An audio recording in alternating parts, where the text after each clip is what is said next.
Good afternoon. It's Graham Coath with another My Music. Today I'm going to be speaking to Martin and Richard. First though, we're going to have this.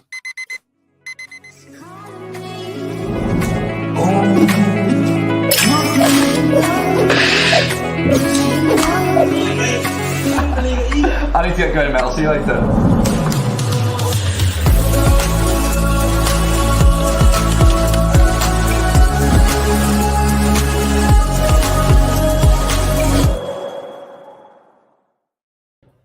And as that fades and the fire dies and the embers glow, see what I did there?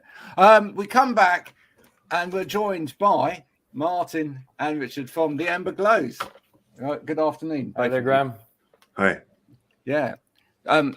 Where did the name Ember Glows come from? So should I or you go? Go for it. It's Well, the thing is that it was a complete fluke because we'd been having the heated debates over finding a name because we'd been rehearsing for a while. We were starting to sound good and planning to eventually gig, but we had no name and much less anything we could either agree upon that we all liked or something that was not taken by someone who does music similar to what we did. So then we're arguing, having heated debates and try option A, option B, and so on. And we just can't get it right.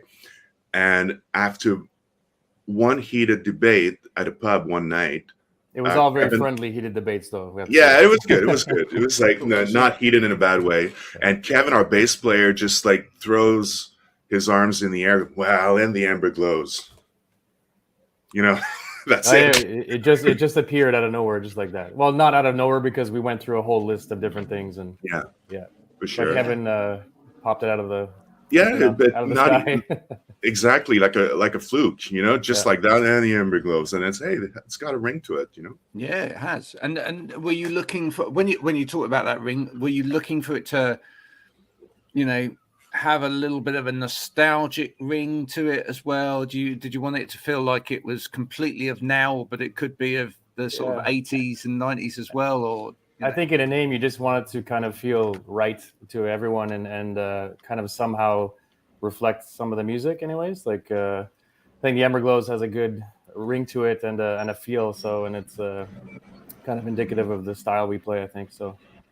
Okay, and just to explain to people who have never met you before, what do you do in the band, and who else is in the band as well? I'm Richard. I'm the lead guitar in the Ember Glows.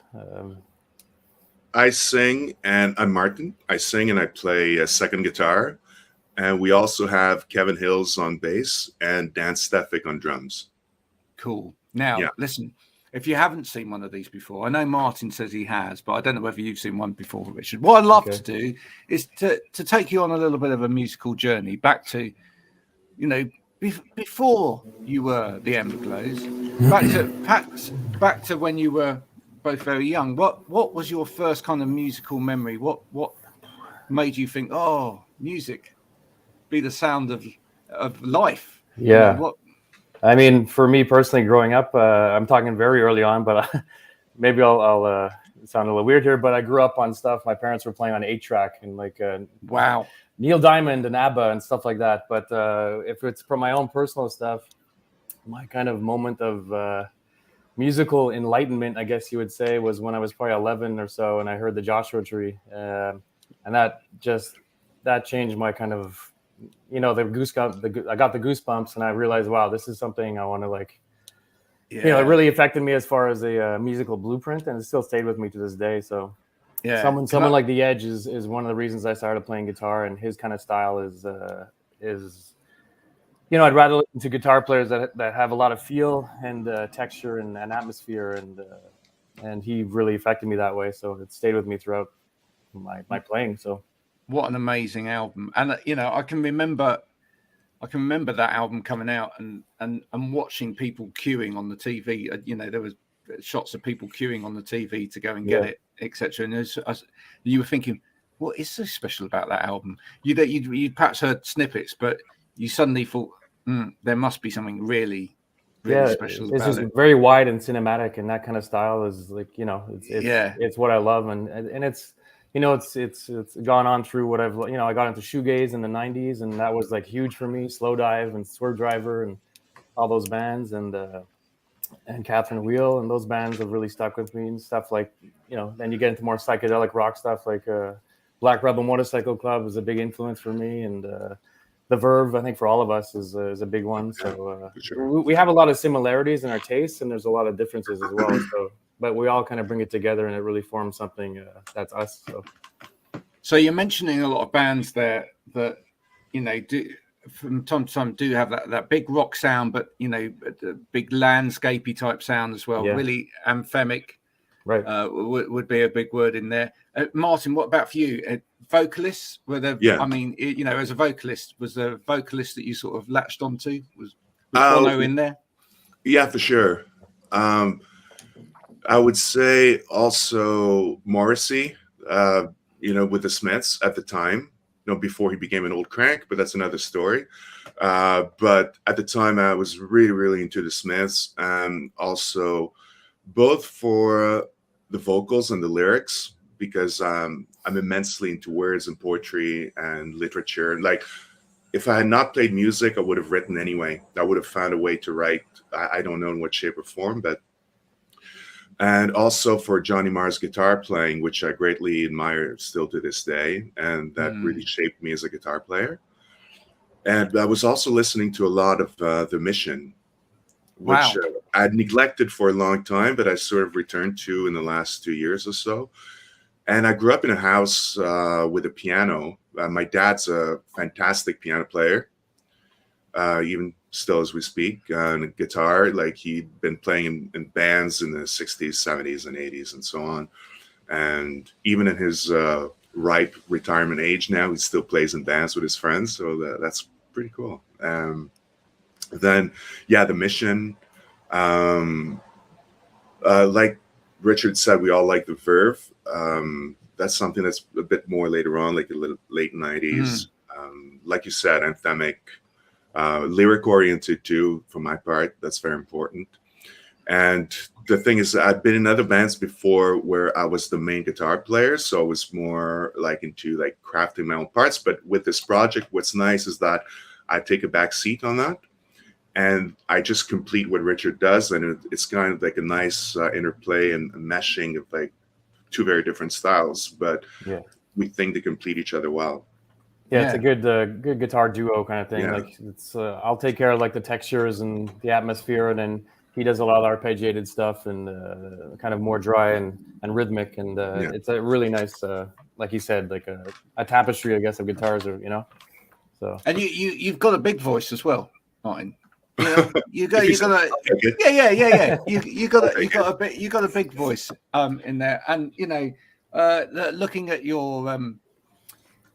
looking at your PR sheet that came through, etc. I mean, one of the names that was on there that's kind of an obvious thing as well was Simple Minds. I mean, that Jim Kerr, right.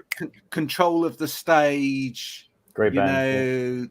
That sort of big voice, coming out from there. Was that on your radar? Yeah, I've always liked singers that are, strong vocals, strong lyrics, and also a sense of vulnerability.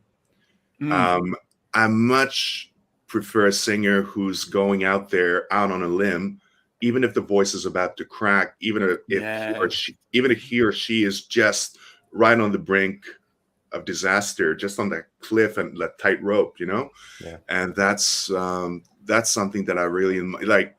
I like Patti Smith a lot too for the same reasons. I much prefer that to voices with character. And like you mentioned, Jim Kerr, and to me, he's a great example of that. Those very dramatic, Ian McCulloch, that I like quite a bit too. Those very dramatic voices of, like you said, big voices, like voices with, with character, with front. I don't know how else to say it, but that's pretty much it. Well, they have an identity. Like, who it is right away when they're singing, right? It's like yeah. Absolutely, but also, I mean, having grown up in that era as well, I mean, the singers that I loved growing up were I loved Jim Kerr, and I loved Bono, and I loved Fish from Marillion, right? And all of those people were just great on stage as well, great at kind of acting out the song as well as just singing the song, and just really kind of holding your attention with their eyes and their voice. You know, it's really just I think they're all passionate singers, and you just you're drawn into them. So it's you know, it's Martin has that as well. So it's it helps for sure. Yeah. Was there a turning point record for either of you where there was a light bulb moment where you thought, well, having heard this, I've got to write now? I mean, like I said, definitely U2 had a huge influence on me as far as musical enlightenment. And then what else? I mean, Floyd, I'm a big Floyd fan as well. As far as guitar playing and stuff like that, Dave Gilmour was a huge influence as well. Hearing Echoes for the first time really kind of... we have that in common too. Yeah, we have that in common too. The metal album is great, but the second half with Echoes is just 24 minutes of musical masterpiece with bliss for me. So it's especially if you watch the live in Pompeii version, it's even just that step above. And it's when I started playing, I remember I started playing guitar, and I never really wanted to emulate anybody. I never wanted to be one of the guys with the best chops in town, or be another Jimi Hendrix wannabe. So I was listening to stuff like the Jesus and Mary Chain, stuff like that, and like I said before, the Smiths. And I was not very good, obviously, but my goal was is self-expression. It's always been, it's plain and simple. That's the reason I do music. So I wanted to compose. I wanted to come up with something new, even if it was bad. The beginning, that's fine. But were you a little bit like me, Martin? Did you sing first before you played guitar? I mean, were you always a bit of a singer? Or no. Like, no, the voice came later Okay. Because I was playing guitar. That was the main thing. I did a bit of drums too, but mainly guitar. I did some classical. I played a lot of guitar. I was trying to play in teenage bands and so on. But eventually what happened was that I really wanted to write. I really wanted to be able to use my voice. And even though I had never sung before, but then I was listening to music, and then I was just singing along. And then at one point I thought, maybe I could, I know I can hold a note. I have some pitch. I think, why don't I try while playing at the same time? And then I grew in confidence slowly, very, very slowly, and then eventually open mics and so on. And so I did love that. You see, I think that's kind of the more natural way to develop into singing. I mean, I think there's a risk these days that there are perhaps and maybe it's always been there, but there's celebrities who are, from a young age kind of led into performing and singing and things like that. I kind of have my own personal opinion on this, my own views, which is, even if you have all the skills and know-how in the world, and you're 12 years old and you're a prodigy, you still don't have the life experience, most likely. And you have not internalized all of those emotions, the ups and downs of life. You're not there yet. Even you can sing it perfectly, but you haven't lived the life yet. You haven't earned those scars, those white streaks in your hair. You know what I mean? Yeah. Absolutely. I'm a big fan of musical autobiographies and biographies. I've just started the new Dave Grohl one. I've read books about him in the past, but I've just started reading his book. And he starts, the thing that one of the early chapters that he starts with is about a story about heartbreak. Losing his first love lost, if you like. And you can see straight away, why would you start with that in a book about music? But of course, that's what it comes from, isn't it? You can't write decent songs about love lost unless you've had a heartache. in the first place. Right. You can't write stuff about, you know, how you feel about this, that, or the other if you haven't lived through that experience. So, you know, and then all you're doing is you can emulate Right. or try and emulate what somebody else felt by, you know, technically trying to sing like them, but it's not the same. You can't see it in someone's eyes. And I know, and I go back to those singers, right, that I said are great. Yeah. You see it in their eyes. Yeah. Yeah. Oh, sorry, Richard. Sorry. Go ahead. Sorry? No, go ahead. No, I thought you were going to. No, I was just going to say that I remember reading an article a few years back that I thought was very eye-opening. I think, don't quote me on that, but I think it was written by Harry Connick Jr., where he said that in today's world, at American Idol or something like that, Billie Holiday would not even have passed the first round. Right. Because of the reasons we were discussing earlier on about virtuosity and histrionics and so on. It's rather than, you know, character and life experience and heartbreak and something that is truly unique and beautiful. Yeah, something that you can hear in the voice. You can hear that, you know, the pain. You can hear the pain in the voice, especially with someone like Billie Holiday. Absolutely. Which is the problem, I think, with all these new, well, not the new shows, but the stuff like American Idol and everything. Everybody's looking for the quick route through the experience, and you lose out, and you're just it's fluff in a way. And I mean, you speaking of Dave Grohl before, he was talking about it's so important for young bands to just get in the garage and bang it out. Like, you just have to do it. Like, it's the only way you're going to get better as a band, and just especially if you're in a rock band, anyways. Like, and there's no way to like fast track it really. You got to play it because you love it. That's it.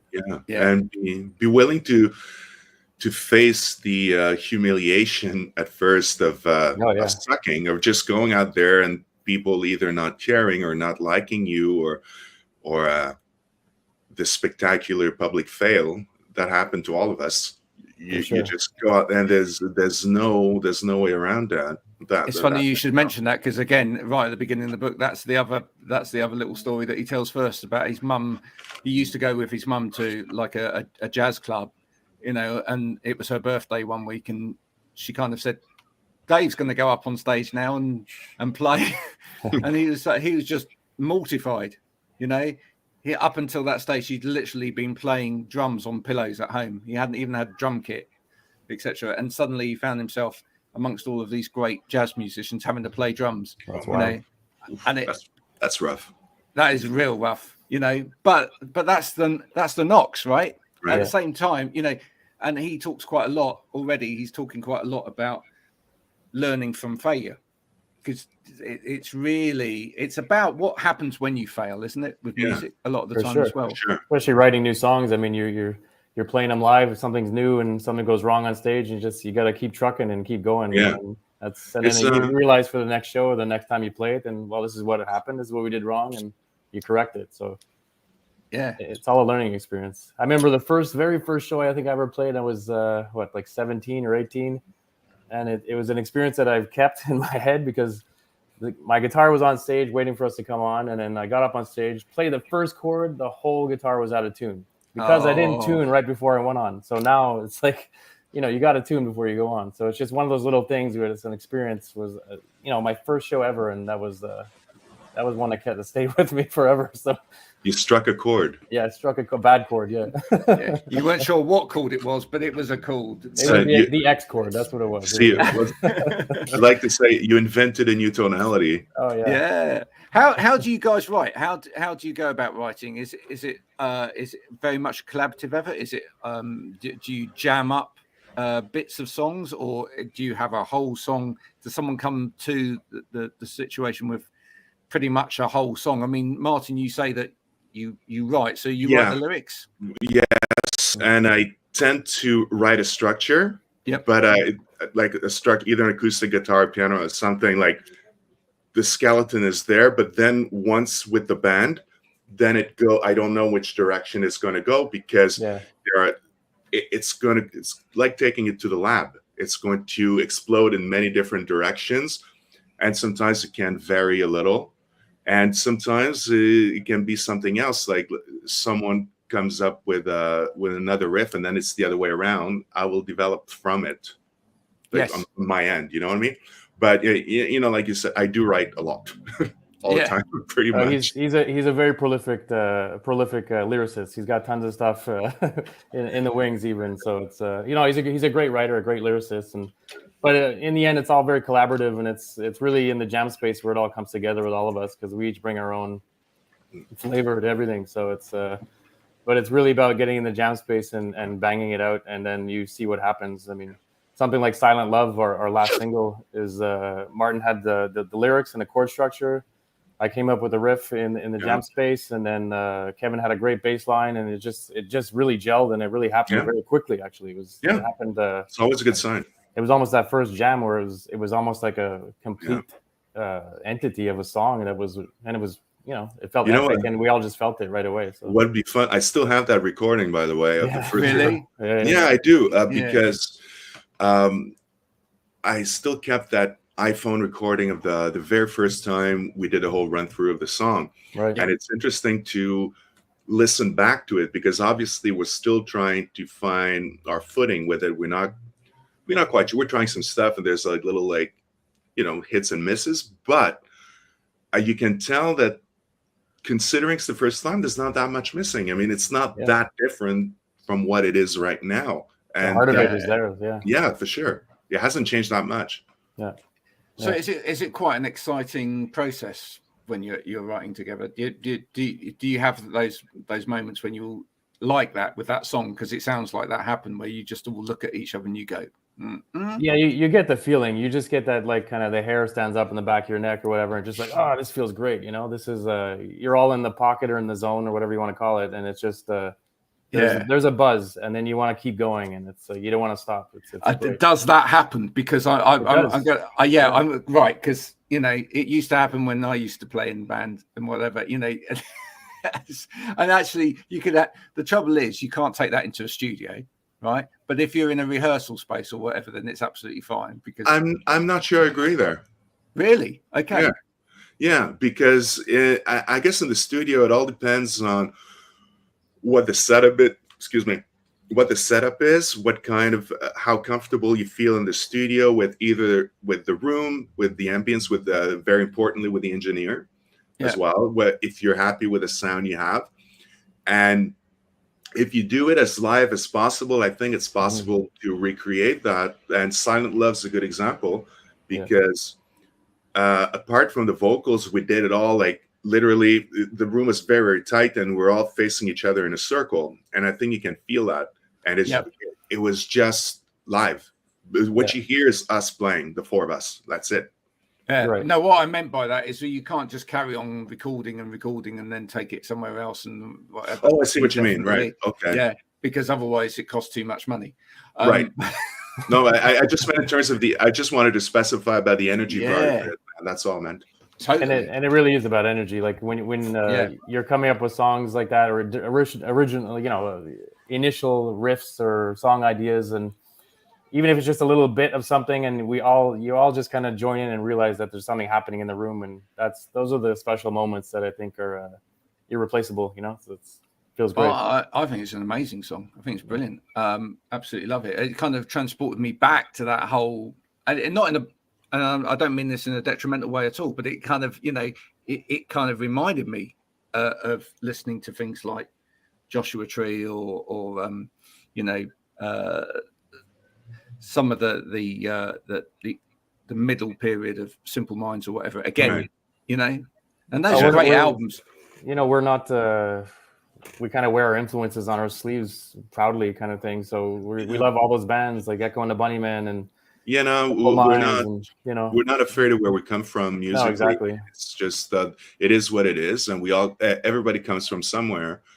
Yeah. In our case, but at the same time, I because like Richard said earlier on, we all bring something different to the table. So I don't think we sound derivative at all. I mean, because Silent Love sounds the way it sounds, but if you listen to the other material, it's not like a carbon copy. Not every song sounds like that. You're going to hear our touch, whatever the Ember Glows signature, if you will.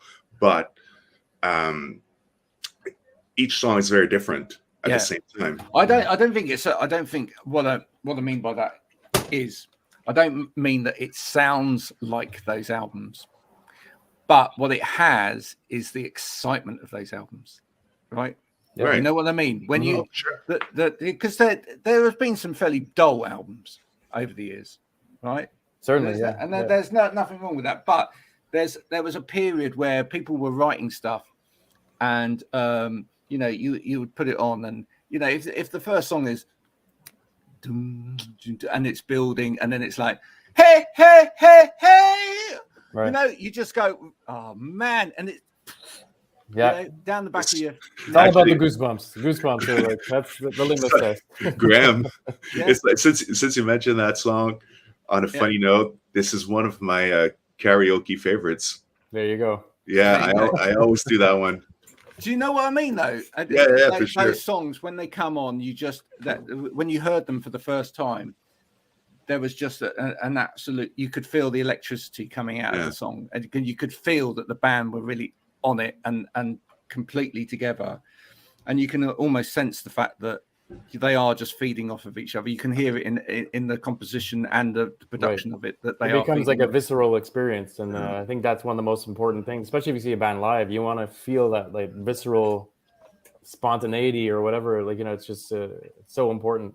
And it's also very important what you're saying there, Rich, because it's one thing to sound good in studio, but you have to be able to pull it off live to really deliver, so that people are not disappointed and you're not just pegged as a studio band.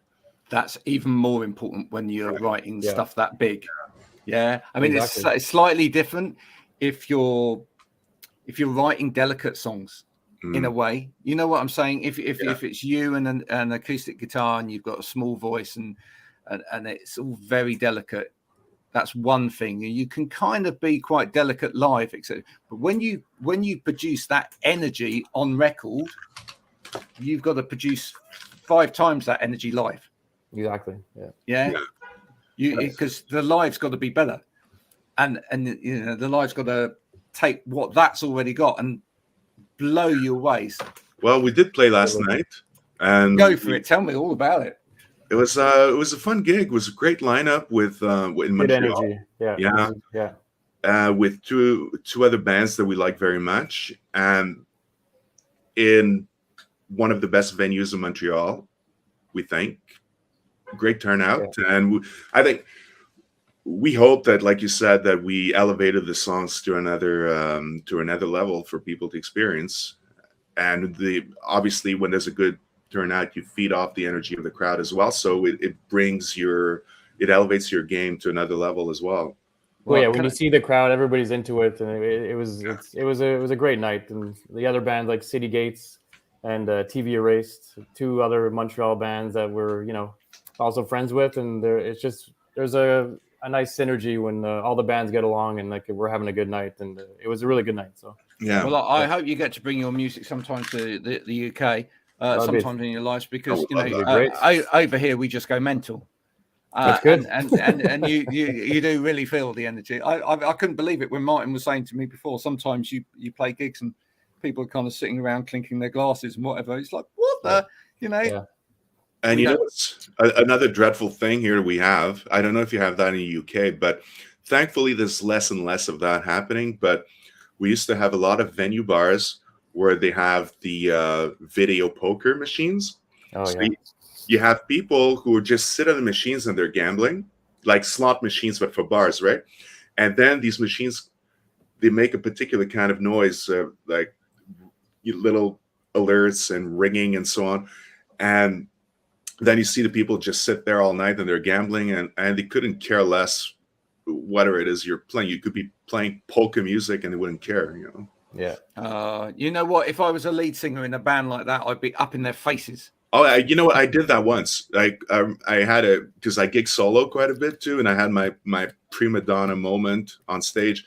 Eventually, at some point, I had some ladies who were watching some videos on their cell phone, like very, very, very loud, and I'm playing acoustic. And it was a nice venue, otherwise nice venue and so on. But that particular day, like I was not too happy. So I'm in the middle of the song and I hear this this video on the phone, like very, very loud. and then I just stopped playing.